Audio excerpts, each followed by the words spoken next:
Pedro Butazzoni nos suele acompañar y viene como para que podamos despejar un poco la neblina de todos los vientos y la turbulencia política, sobre todo en estos 40 y pico de días de muchísima tensión de las relaciones entre el gobierno y la oposición, lo que está pasando dentro del mismo Congreso de la Nación, tanto con el decreto de necesidad y urgencia como con la ley ómnibus. Pero bueno, vamos a ver qué lecturas se van haciendo del impacto que todo esto está teniendo, tanto en la imagen de Javier Milei como en la de su gobierno. Pedro, como siempre, gracias por acompañarnos. Un gusto estar aquí. Bueno, ¿cómo estás viendo todo esto? ¿Qué te surge como primer análisis de estos 45, 40 y pico de días del gobierno de Milei? No, bueno, a ver, es un gobierno que empezó con todo, ¿no? Es casi una todo o nada desde el primer día de gestión y eso ha revolucionado a toda la sociedad argentina, ¿no? Porque tanto la ley ómnibus como el DNU que propone Milei no solo hacen cambio o transformación en lo económico, sino que afectan a todos los sectores sociales y productivos en algún punto, ¿no? Desde la cultura hasta el campo, la industria, los sectores sociales, los jubilados. Entonces tienen a toda la sociedad argentina muy atenta y muy expectante de lo que pueda pasar con esto que estamos discutiendo ya hace algún tiempo, que es la ley ómnibus y que después tiene que venir el DNU, ¿no? Pero me parece normal de lo que está sucediendo porque es un gobierno que ha decidido, si se quiere, transformar una gran cantidad de leyes que de alguna manera moldeaban a la sociedad argentina y a nuestra casa, a nuestra forma de vida, ¿no? Claro, se está tocando el corazón de muchísimas cosas, ¿no? Sí. Esto obviamente que genera mucha tensión. ¿Qué crees que pasa con el electorado de Milei? Digamos, ¿sigue siendo el electorado que lo sigue acompañando? ¿Crees que se ha sorprendido y decir, che, esto no era lo que vos me decías, esto era contra la casta y nada más? ¿Hasta dónde llegaba la casta? ¿Qué era casta y qué no era? Bueno, digamos, ¿qué está pasando? A ver, él tiene un electorado que es el electorado de primera vuelta, que son, si se quiere, 30% de la población argentina, que le va a dar mucho más tiempo y que lo va a bancar, ¿no?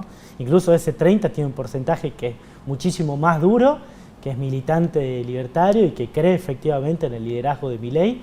Y ahí, por debajo de ese 30, es muy difícil que veamos que Milei caiga. Después, el voto que fue por encima del 30 al 55 que sacó en el balotaje es un voto prestado. No fue la primera opción del electorado Javier Milei y esa gente sí agarra con pinzas lo que está haciendo, ¿no? No hay un voto tan ideológico, sino que hubo un voto muchísimo más de rechazo al peronismo y al fracaso del peronismo de los últimos 4 años que un voto a favor de Milei, ¿no? La gente quería un cambio y el cambio lo representó Milei y lo terminó votando. En eso sí se puede ver una caída, ¿no? Ya vimos alguna encuesta, hoy salió el índice de confianza en el gobierno de la Universidad de Itela, que muestra caída en la confianza del gobierno de Milei.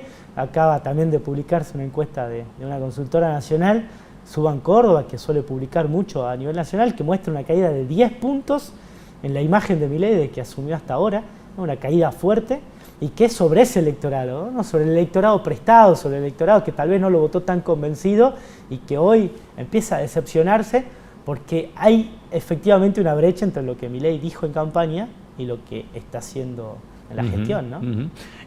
O el electorado no midió la dimensión de lo que decía Milei en ese momento, digamos. El electorado, claro, el electorado, viste, y te decía, no va a poder hacer todo lo que quiere hacer. Que efectivamente está pasando, digo, en la práctica Milei fue por todo y el Congreso le puso un freno, y un freno bastante importante, ¿no? Lo que parecía una ley ómnibus posiblemente quede una ley combi, ¿no? Va a ser totalmente achicada esa ley, la están desguazando, si quiere, por un montón de partes, y los gobernadores y los diputados opositores, más allá de que haya una facción que sea dialoguista, se ha puesto firme en algunos temas, ¿no? En jubilaciones, en retenciones, en superpoderes, le dijeron, está bien todo lo otro, pero esto no. Bueno, y hoy nos encontramos en ese punto, ¿no? Casi trabado la negociación y el consenso, porque efectivamente Milei no cuenta con los votos, ¿no? Hay una realidad que objetiva que tiene debilidad institucional. El electorado de Bullrich, que digamos, se volcó casi en su totalidad a Milei, el hecho de que ella esté ahí y que tenga una buena consideración, por lo menos las encuestas la muestran como una de las ministras que tiene como un poco mejor consideración que otros. ¿le sostiene un poco más de esos votos prestados de Juntos por el Cambio o de Patricia Bullrich?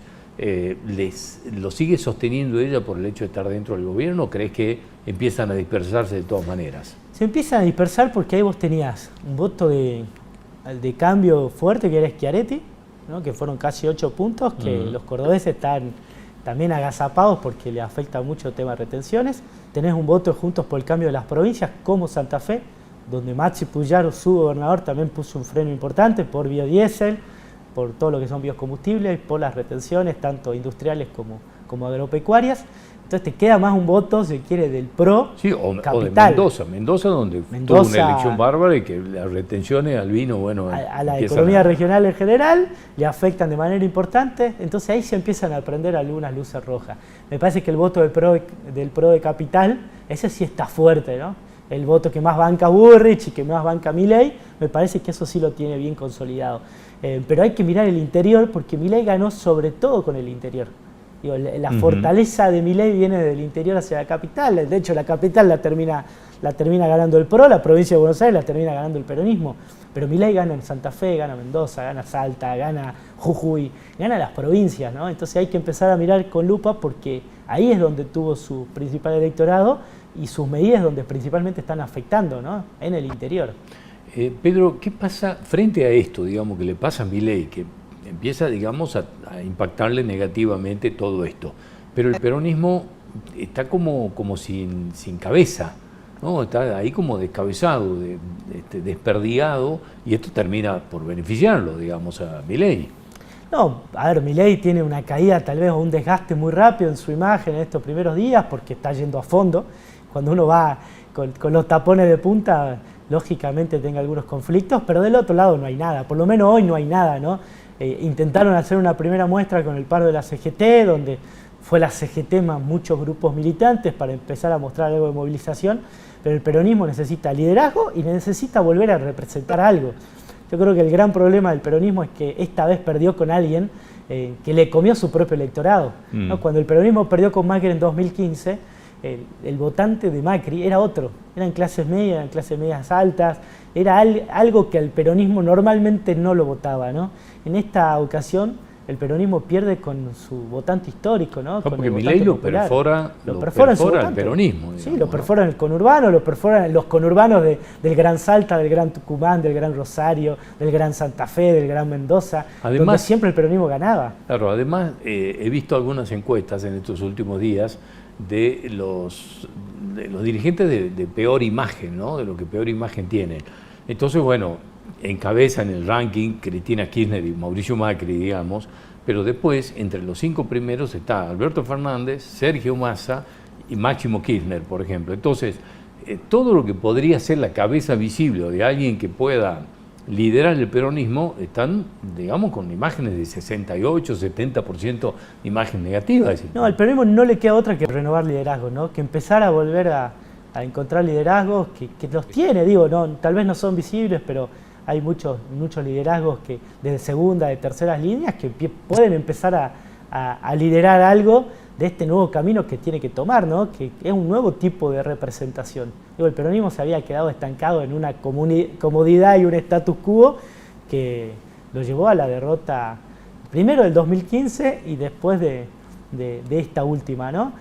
Tiene que volver a representar algo y no lo puede hacer con las personas que tenía, ¿no? Necesita nuevos liderazgos que tengan una cabeza distinta, más moderna, más adaptada al siglo XXI, que tengan un nuevo discurso para las clases medias, para las clases populares, ¿no? Yo creo que todo lo que había construido Cristina en los últimos 15, 20 años hoy no sirve más, ¿no? Pedro, te llevo al terreno de la comunicación, porque un fenómeno que tuvo Milei indudablemente fue el tema de la explotación y de cómo manejó las redes sociales fundamentalmente y en los sectores más jóvenes. ¿Cómo estás viendo la comunicación del gobierno a partir de que saben cómo manejarse en el tema de las redes sociales? No les está yendo muy bien con los medios de comunicación, pero bueno, le fue bien con las redes y con eso llegó a la presidencia. ¿Cómo estás viendo que está mixturando esto y cómo lo llevan? A ver, todo lo que hace Milei es nuevo para el mundo comunicacional argentino, la comunicación política, ¿no? Porque es totalmente disruptivo, ¿no? yo creo que sí hay una brecha importante entre lo que es la comunicación electoral o el posicionamiento de un candidato con lo que es una comunicación institucional de un gobierno y de alguien que ya es presidente, ¿no? Yo creo que todavía hay dificultades en entender de que Milei ya no es candidato, que ya no es un influencer libertario, sino que es presidente, que ya representa a todo un país, a todo un estado y que necesita cierto profesionalismo en el manejo de su comunicación, ¿no? Hoy vemos cosas que son muy atípicas, no sé, ayer un influencer libertario da como información que uno de los ministros iba a ser despedido, que efectivamente después termina pasando, y la confirmación de ese tuit es un me gusta de Milei, digamos. El periodismo se agarra de eso como información oficial, de que este influencer dice algo, que Milei le pone me gusta, y dice, che, uno de las dos partes, efectivamente esto va a pasar, después termina pasando. Esas cosas son muy extrañas en términos de comunicación institucional y tal vez necesitemos, para darle previsibilidad a la gente en un momento económico y social muy complejo, una comunicación de gobierno mucho más clara, mucho más profesional, más sobria, y no un presidente tuiteando a lo loco y poniendo me gusta a todo lo que se le cruza por el camino y le agrada, ¿no? Sí, no, además, acordate que tuvieron que terminar echando a la persona que le manejaba el Twitter o no sé cuál de las redes, porque hizo cuestiones personales en la cuenta del presidente de la Nación. Así que no se termina de ubicar, me parece, en la responsabilidad. Es que ahí hay una diferencia clara, ¿no? Uno puede ser muy buen tuitero, pero después otra cosa es ser presidente, ¿no? Y cualquier cosa que haces no solo tiene impacto sobre tu propio militante, electorado, tiene impacto a nivel mundial, ¿no? Tuvieron problemas con China por tweets, digo, ¿no? Milei sí, apoyando tweets que hablaban del comunismo chino y después tenés problemas diplomáticos. Digo, hay que tener un poco más de seriedad en el manejo de la comunicación institucional, que hoy yo no veo que el gobierno la tenga, ¿no? Me parece que es muy improvisado y es muy reactivo.